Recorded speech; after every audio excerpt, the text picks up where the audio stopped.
Hey guys, Darren here. Welcome to Mayhem Country Living. I want to show you what we're looking at today. These are some of our purple hull butterbeans, and I grow stuff anywhere I can. And you know, some of you guys know that, and I'll show you. These are speckled purple butterbeans. They're beautiful beans. And I planted, and I remember because I wrote it down, I planted 60 beans here. And we have not had any yet off of these beans. I remember as a boy, my grandfather planted purple hull butter beans, and there were like 10 or 12 per bean pod. And basically all I'm getting out of these is about 2 or 3. On an average 2. Hang on. Here we go. 2.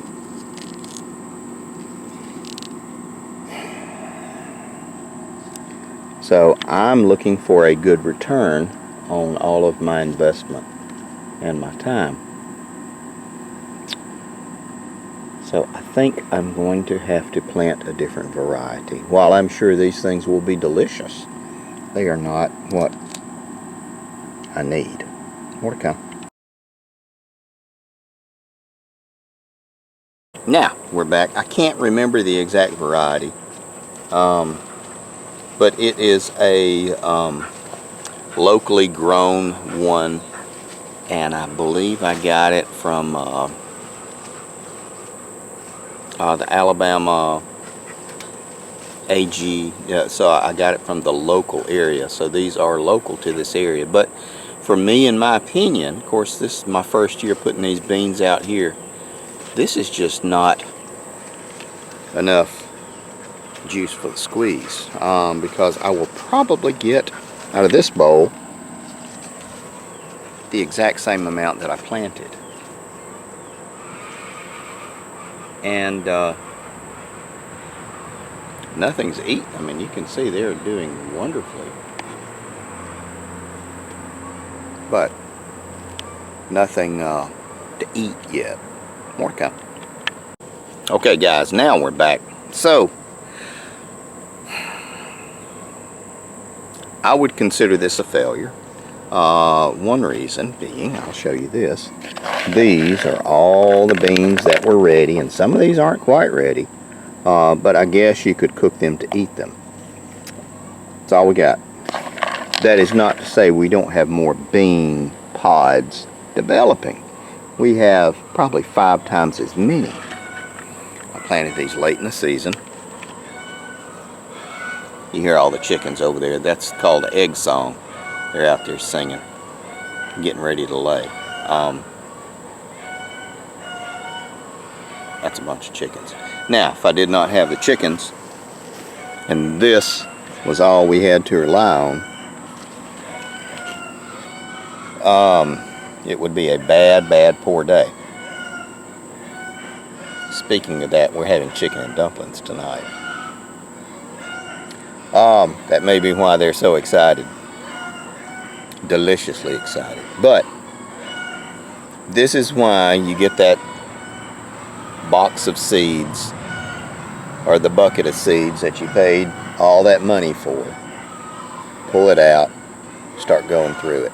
I have grown stuff all of my life, and sometimes you just don't have a good harvest.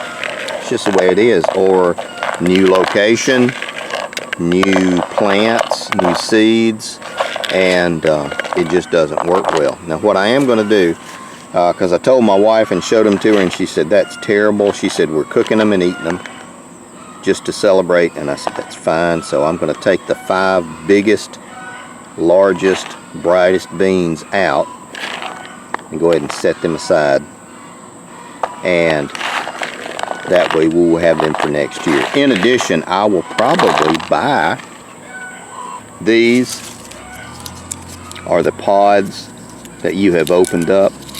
What you do with these guys, you take them and you dip them in a little bit of paraffin or oil or whatever it is that is combustible, and they make fantastic fire starters. Once they've dried out, they will really go a long way and light a fire.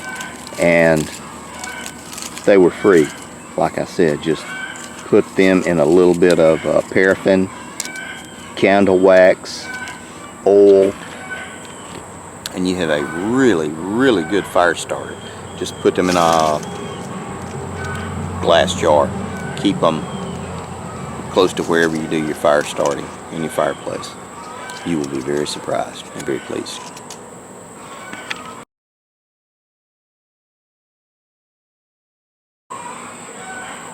A lot more. I can't remember the type of beans, and if you guys can remember, they were purple hull butter beans, and they were long, 8 or 9 inches, some of them almost a foot long pods that were full of beans. This is not what we needed as far as like growing for long-term food supply. Good experiment, and I learned a lot from it.